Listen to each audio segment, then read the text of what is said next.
Hello, ladies and gentlemen. Welcome to another episode of the Conn'Cast Podcast. Woo! I don't do it every time. Yeah, you really know who's the co-host. So we are co-hosted today by Cameron Ralph, who clearly can't get enough of the camera. He's back for again of another one, but no, please do stay. Contract. Yeah, for good. We need you big time. So Cam's joined with us. But our very special guest today is Holly York, who's a very close friend of mine and Cam's, and is going to talk a bit about her mental health, anywhere from like early childhood to now. I'm guessing, I don't know what it is, everything in between. Yeah, I don't really know. No, I don't know much really. So So hi, my name is Holly York. For whoever who doesn't know me, Woo. So I've just come back from Paris from living nearly a year over there.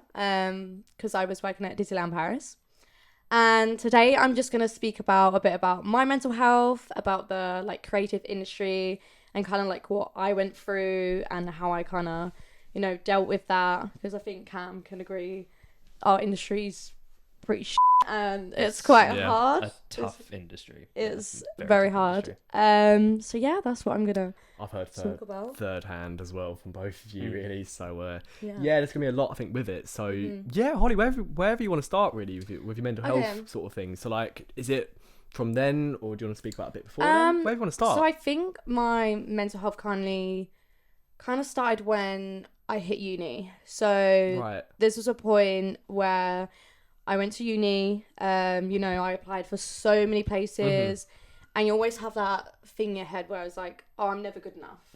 I'm never gonna get somewhere. Like, I'm never gonna go there. Like, not gonna reach that goal. So I did. Yeah. So I got into a place, was all fine. After maybe 6 months, 8 months, that's when my mental health probably took a massive impact on me. That's when people started being horrible to me. They like bullied me in a way, and obviously like being in an industry like this already is tough. Like, it's so hard, and having that just affected me massively. So there'll be times where I'm eating lunch on my own, or I'll be sitting in my car crying, or just anything kind of like that. Yeah.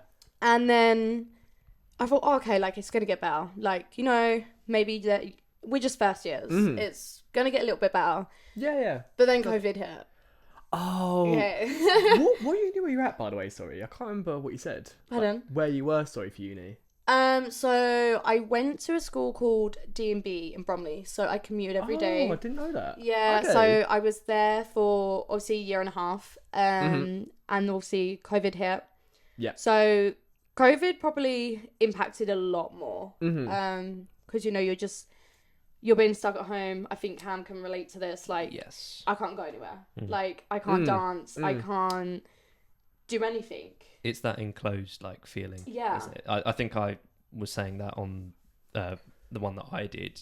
Yeah, big time. You're just like so trapped in that one space, and it just all feels hopeless, doesn't it? It's like, is this actually going to go anywhere now? And obviously, like, there was points where like you had dance classes online, you had singing, but like you're dancing in your kitchen, you're doing jazz outside in the garden, like you're doing acting, you're like, what? And then you're trying to sing, and then it's just the Wi-Fi's cutting out, and it's just no good. So were you like in Bromley before COVID? Like, did you have accommodation up there? Or no, so I used to. So my friend, she lived with me, and we used to commute every day. Of course. So Gotcha. So we used to drive every day. We used to go there, and then drive back about an hour, and a half, something like that. I don't know if anyone knows, but like, I'm quite a shy person. I keep myself to myself, and only like recently, as I've grown up, I've kind of come out of my shell.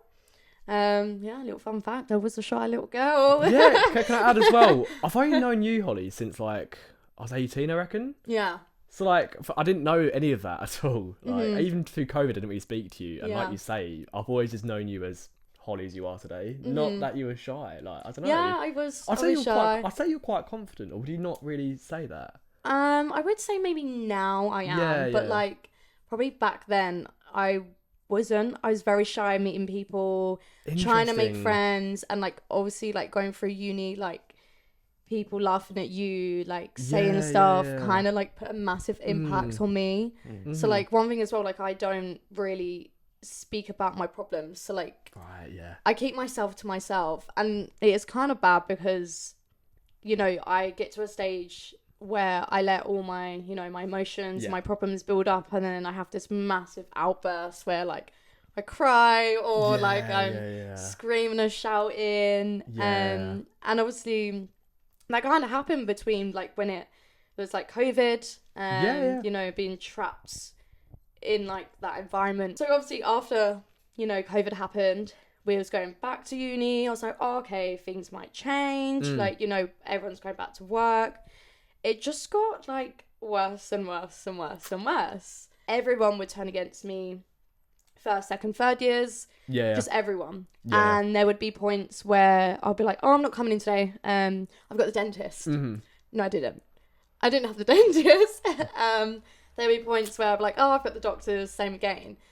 Or it'd be like, because I would say it goes for me, dancing, acting, singing. I don't mind singing. If I have to do it, I have to do it.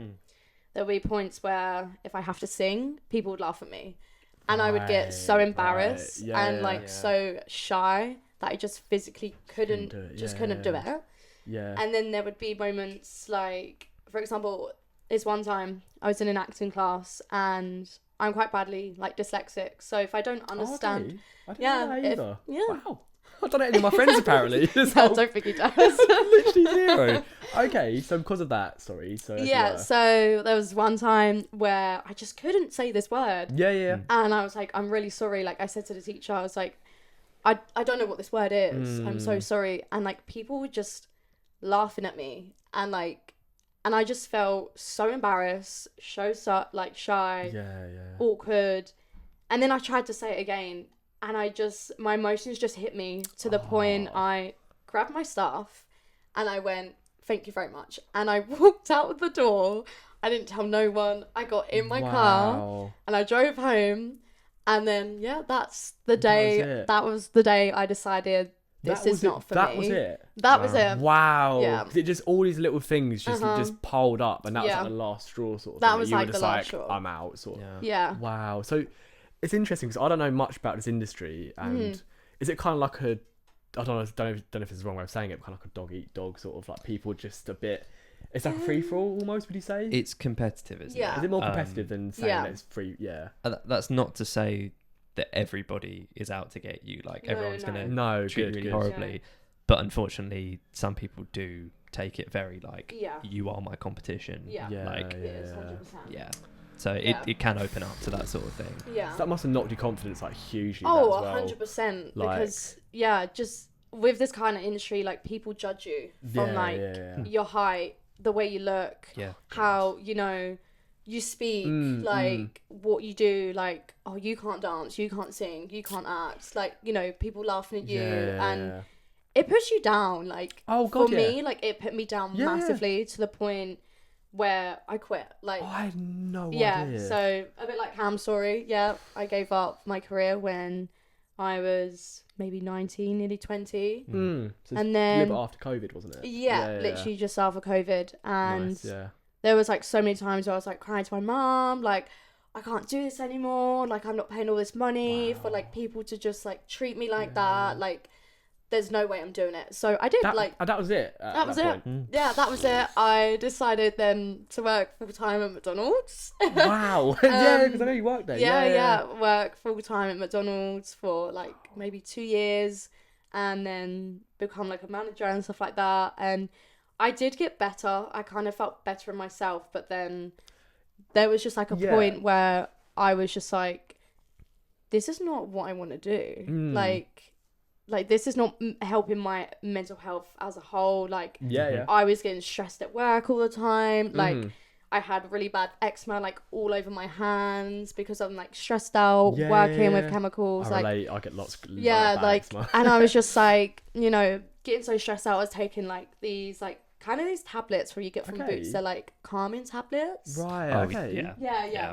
My mum was like, try these, like, you know, and everything. And I was just like, nothing's working. I was like, I just feel like like, That period then, so obviously you said like you quit, and obviously I know what happened after that. We'll get that to that in a minute. Yeah. But during that period where like you worked at McDonald's and stuff, you obviously said you took these tablets and stuff, and you just kind of got to the point where you just said, I need to change my life. But during that whole period, was there anything you did with your mental health that kind of like to kind of just keep yourself sane, if that makes sense? So for me, I would say, well, like to keep myself like, you know, not In feeling check. like that. Yeah.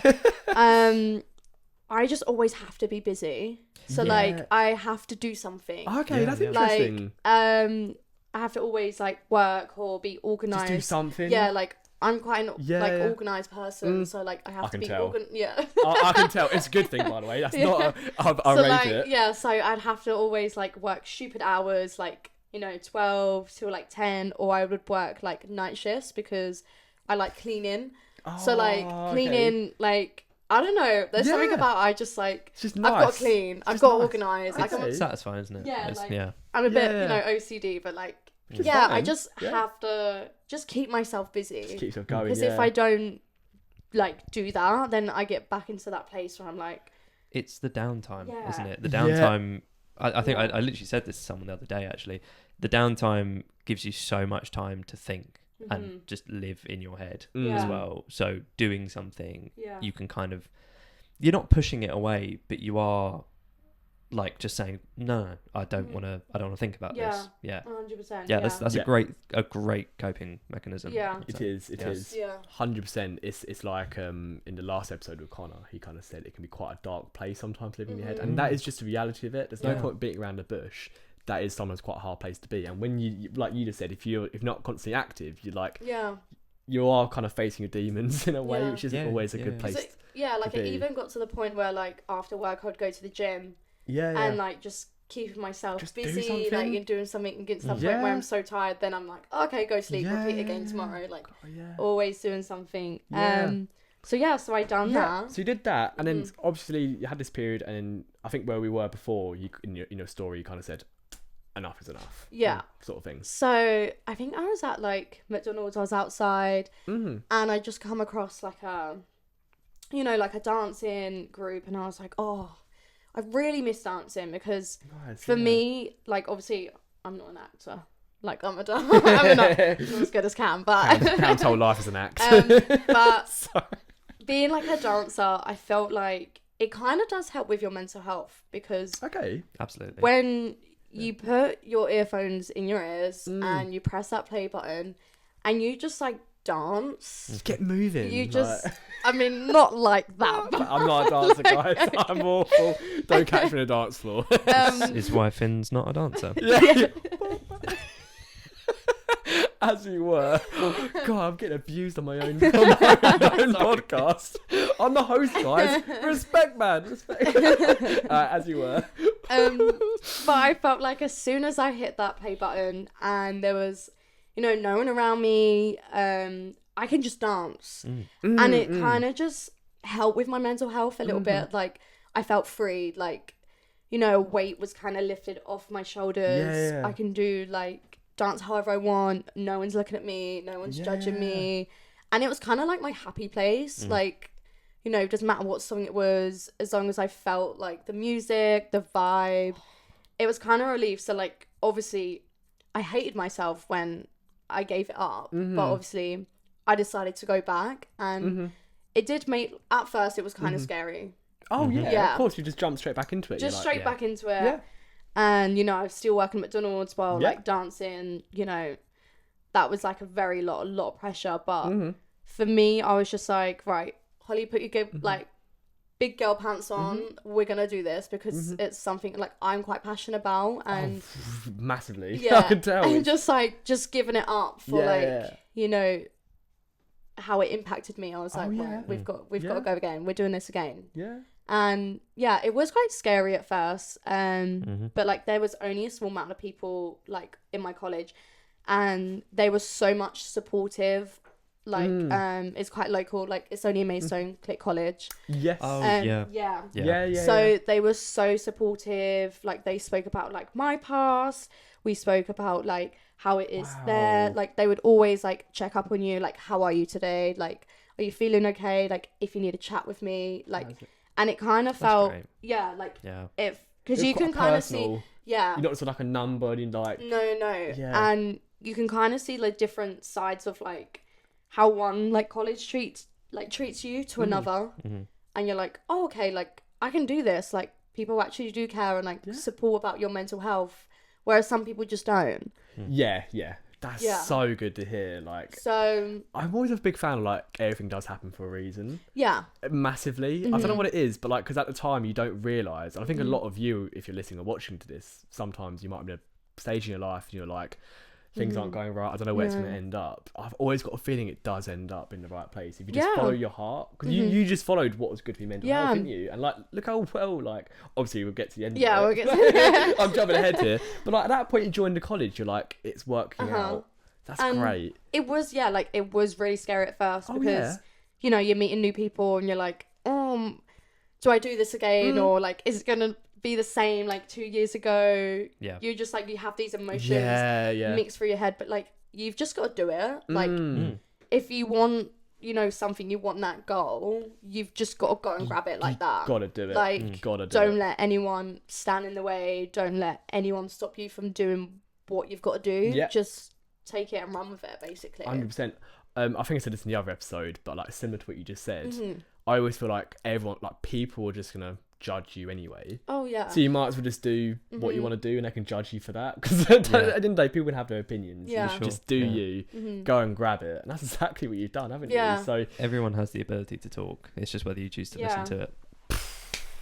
This is a motivational podcast now. It's not mental health anymore, it's just pure motivation. Honestly it is though, because like, listening to your story is so good, Holly. Because I think for me it was kind of very hard to like talk about my emotions and my opinions, because people would be like, oh, you're just making it up, or like like, no, like there's nothing wrong with you, like you're just being dramatic, you're being like a drama queen, like stuff like that. But I don't think people didn't really see like from the closed door, do you know what I mean? Like, they only see from what happens. They just see, but like, you can even ask like Lauren the amount of times I've like cried to her, or like bawled my eyes out about this, like, and so many times I've had like scream matches with my mum, like, I'm gonna move in with Lauren, and like all this and that. Was it really that far at one point? Yeah, it got to that point, you know, and it did, and I got like so down, so upset, like my anxiety was like through the roof, like gave up with my career, as you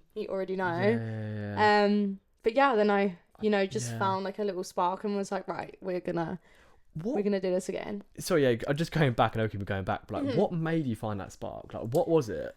I think I just got like really bored of just working at McDonald's. Again, it's like keeping busy. It's just like, it's like the same shit over and over again. Yeah, it's the same thing. I think I was just like on my break one day, like looking at my phone, going through Instagram, and I was like, oh, these are amazing people, they're amazing at dance, and I'm like, oh, I wish I was like them, or like, I wish I'd done something like that, like, why did I give up? Like, again, like you said, just grab it.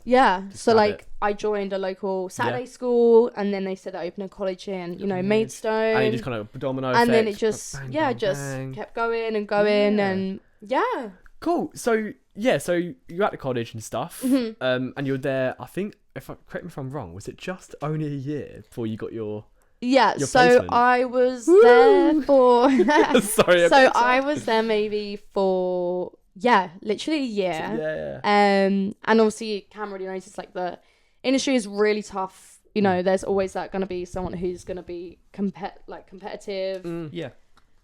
Like, it's very hard to try and find a job. It is a bit daunting, because at first, obviously, when I went back to dancing, I was like, oh wait, I've still got to like get the jobs, like what I really want.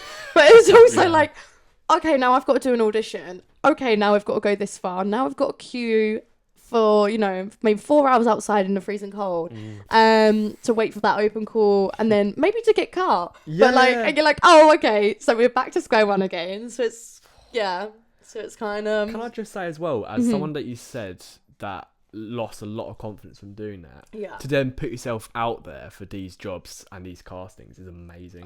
Like, that's so impressive to go on your own. Was it to Manchester, one of them?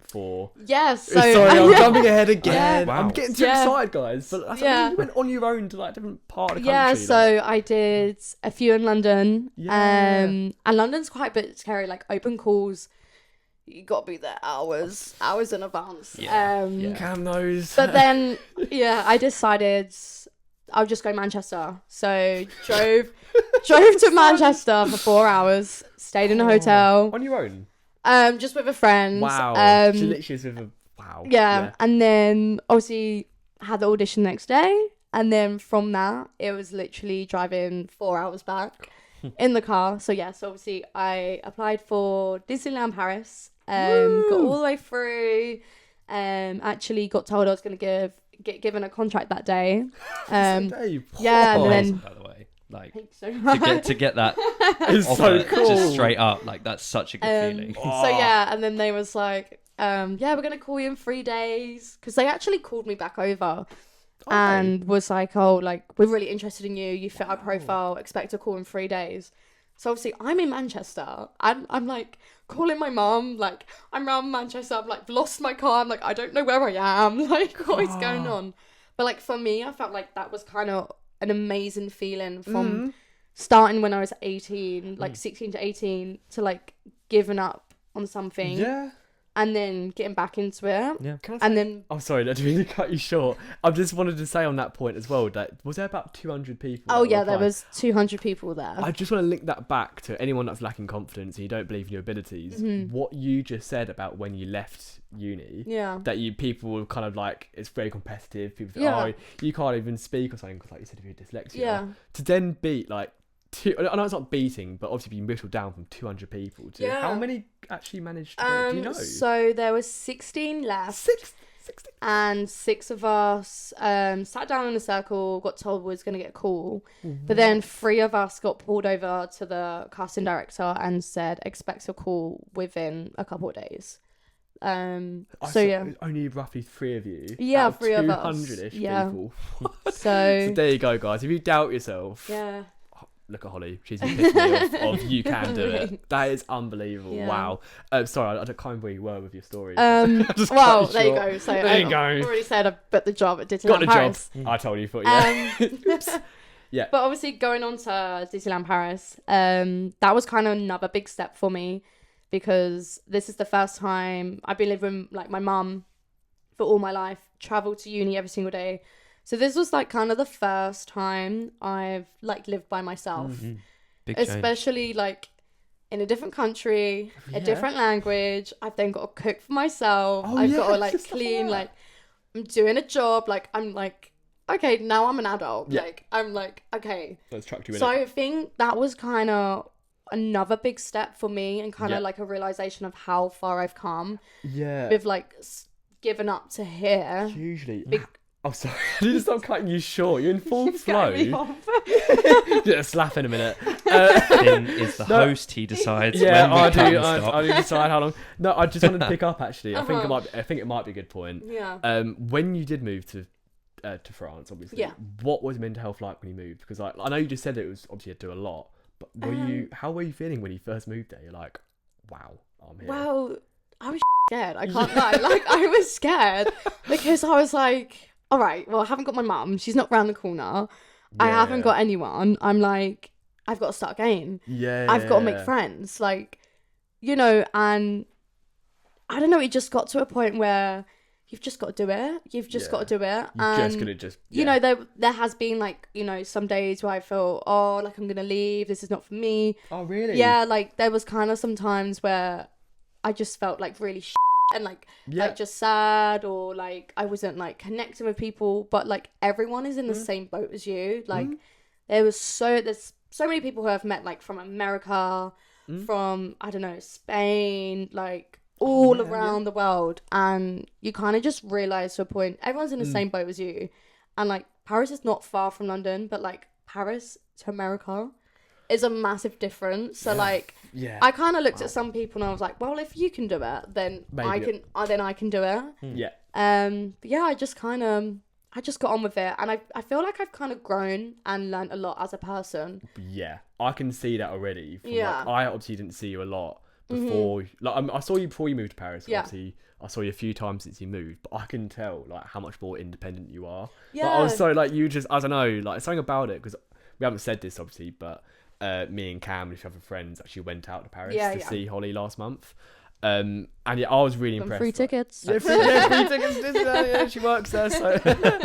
Well, that wasn't why we went. Yeah, definitely not. But yeah, I do want to say, like, I was really impressed. Like, you're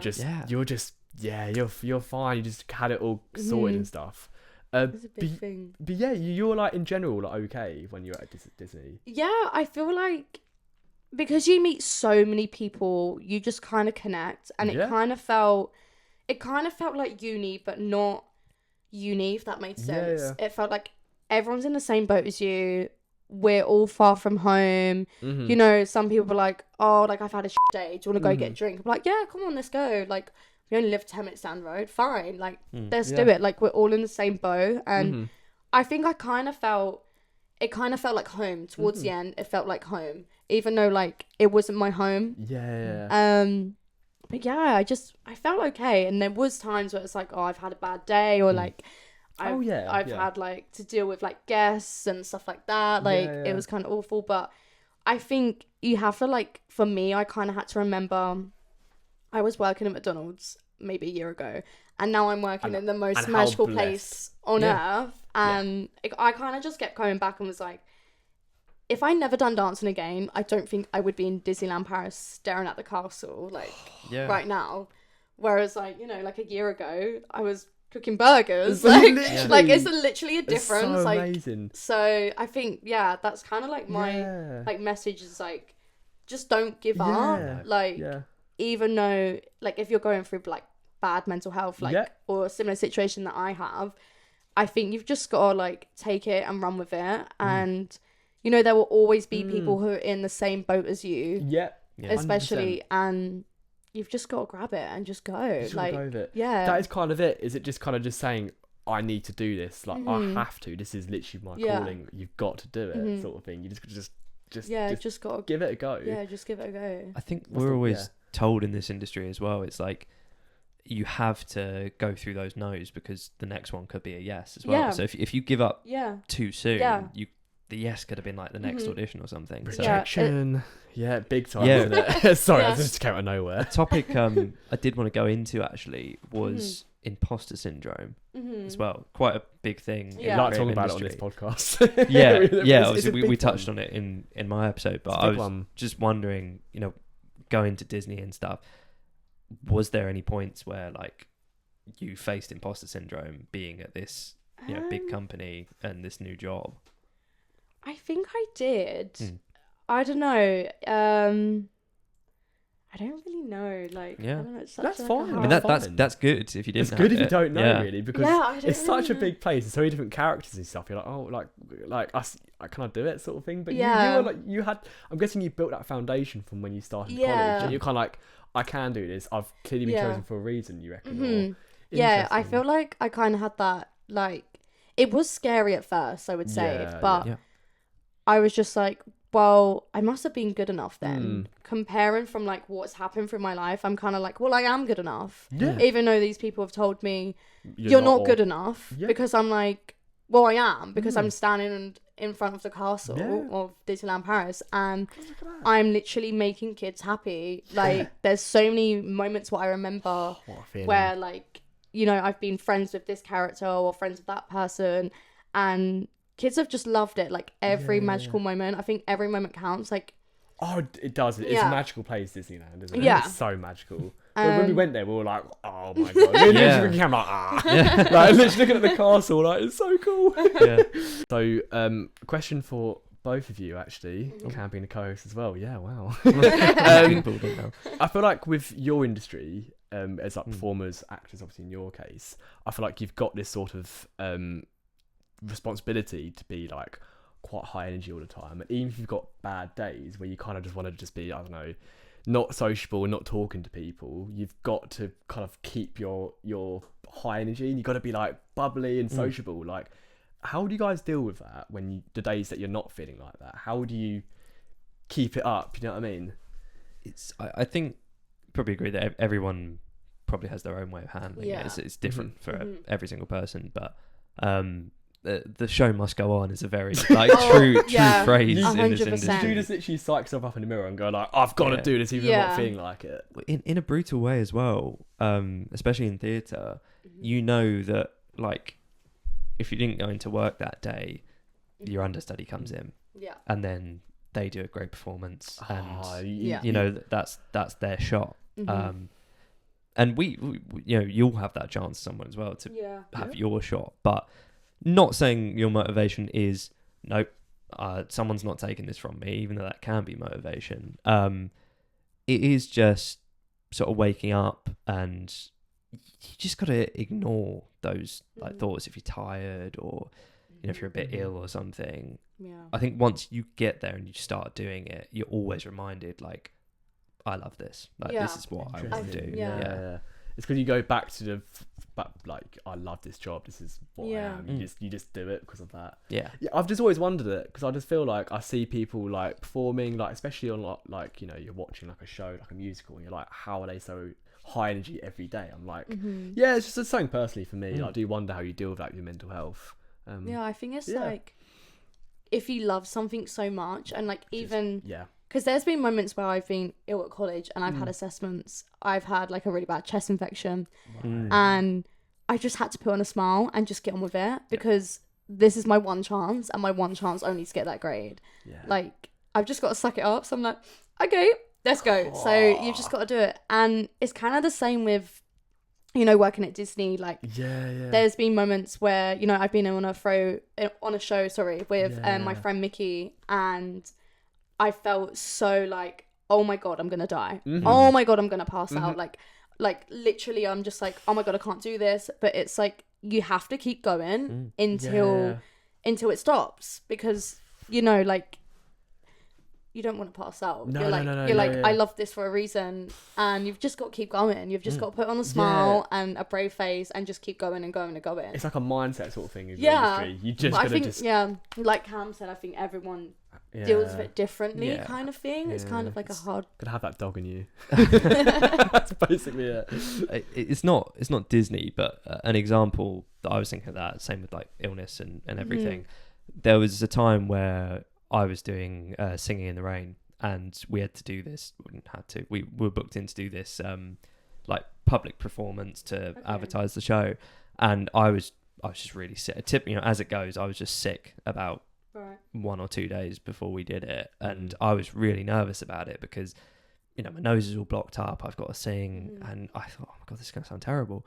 And the vocal coach that I had at the time actually helped me and said, you know, you've got to do it. You know, you can't get away from it. But she taught me, you know, different methods where, you know, you pronounce it like this because your nose is blocked, but you can get around it. And I remember doing that performance, and I did manage to get through it, even though I was sick. It's not the most pleasant thing in the world sometimes, but you do think to yourself, oh, I could have just said, no, that's it, I'm staying in bed. I'm staying home and not doing it. But I was so glad that I did, because I was like, oh, I got through it.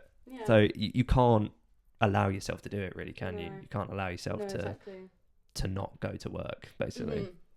100%, yeah. No, that's interesting to hear, because I don't know anything about your industry. So this whole podcast for me has been a massive learning curve for me, because I don't know. It's a very brutal industry. I can't lie. I don't know why we're in this industry. It's the love. It's the love of the game. We love it. 100%. It's a love for it. Honestly, like, it's interesting. It's such a hard industry. Like you said, you have your really good days. It's kind of like the highs are high and the lows are lows. That's what it sounds like. So hats off to both of you, honestly. Like, hearing you in episode 1 and obviously you today. Honestly, I'm so impressed with you, Holly. Like, honestly, like, seeing your... I didn't know half this journey. Like, I didn't know like what you've been through. So yeah, thank you for obviously sharing stuff. What I really want to touch on is, obviously we spoke about you and your mental health and your journey, but for the guys watching or listening here, I think it's quite important as well, if you've got any sort of, like, I know we touched on some of them already, like we said, dancing is like massive for your mental health, But if you've got anything else that you do, even now, to help your mental health and something you want to share? Yeah, so I would say, like, for me, like, with my mental health, I kind of always used to keep it to myself. I never used to speak to anyone. Like, if someone be like, are you okay? I'll be like, yeah, I'm fine. Mm-hmm. And I think that's one thing I've kind of learned now is it's okay to have a down day. It's okay to feel like this. But the main thing is you need to talk to someone about your problems because people could be going through the same thing as you. Yeah. Or people might just understand you. And for me, I feel like if you don't talk about your emotions and your feelings, you're just going to feel worse. Even if you're scared about it, it's fine. Like, if you want to talk to, like, I don't know, like... Whoever. Yeah, whoever. I think as well, you got to find sometimes it may only be one person that you feel really comfortable with. I'm going to say it now. I think Cam, for me, is that person that I usually speak to. If we have a lot of car chats. Yeah, thanks, Finn. No. You know what? Maybe we will, Holly. I'll be messaging you. I'll be trauma dumping on you every night now. Like, Holly, can we talk? But like, yeah. But for like me and Cam, I do chat to him. That's such a good point, Holly. I think. And like you said, obviously you did used to bottle things up, and obviously you've been on this podcast. I mean, you're not, I guess, anymore. Yeah, which is really good. I think maybe like a couple years ago. Yeah. I wouldn't be able to do something like this. Wow. Yeah, wow. I think I'd be too scared and start crying. Crazy. Like, that's so interesting. Yeah, I think if you're ever going through something, with your mental health, you always need to just speak about it. Like, it doesn't matter who, but like, it does feel like a weight's lifted off your shoulder. It does help. Like, even if that person's just listening, or they do understand, or whoever it is, you feel better. Yes. And you won't get to that dark side anymore. That is so good. Yeah, no, that is literally perfect. I think I agree with that so much from a personal standpoint. I think Cam does as well. Yeah. And that person can be anybody. That could be your mum, your dad, your sister, your postman. Yeah. Whoever it is. It could be anyone. Guy at Greg's. Yeah. Even if he doesn't want to listen. But I think a big one. Well, you say that. It's funny you say that because I feel like people sometimes think like I'm a burden on other people if I open up to them and start speaking, but I think that's so wrong. I think most people will be very happy listening to your story than you spotting up and feeling worse. I, for one, would rather people talk to me, and so don't ever feel like you're a burden because loads of people will listen to you. Honestly, it's all in your head. That's all in your head. Absolutely. The big moral of this whole podcast is all in your head. Yeah, it is. So yeah, anything else you want to really talk about? I think that's pretty much it. Just if you like music, put your earphones in and dance. Bam. Yeah, get it on. Maybe I won't dance. I'll just kind of just I don't sing. think you should. No, I don't think that's my calling in life. Yeah, and just like speak about how you feel. That's kind of thing. Yeah. Cool. Right. Well, thank you very much, Holly. Thanks so for coming much on. for having me, guys. Yeah. Thanks for co-hosting again, Cam. It's a pleasure. I will be here again. Yeah. I didn't add. I forgot to add. Oh, sorry. While we're here, you guys listening on YouTube, you'll see that this is a different place. Did we mention? Oh no, we didn't. Yeah, it's Cameron's lair. I'm gonna call it. Yeah. Don't reveal the location. Well, I said it's Cameron's lair. It could be anywhere. Yeah, I'm gonna say the address now. Yeah. But sorry. This has been Cameron Ralph, our co-host. I'm Finn Tumber. This is Holly York. And thank you for watching and listening. Toodles. Bye. Bye.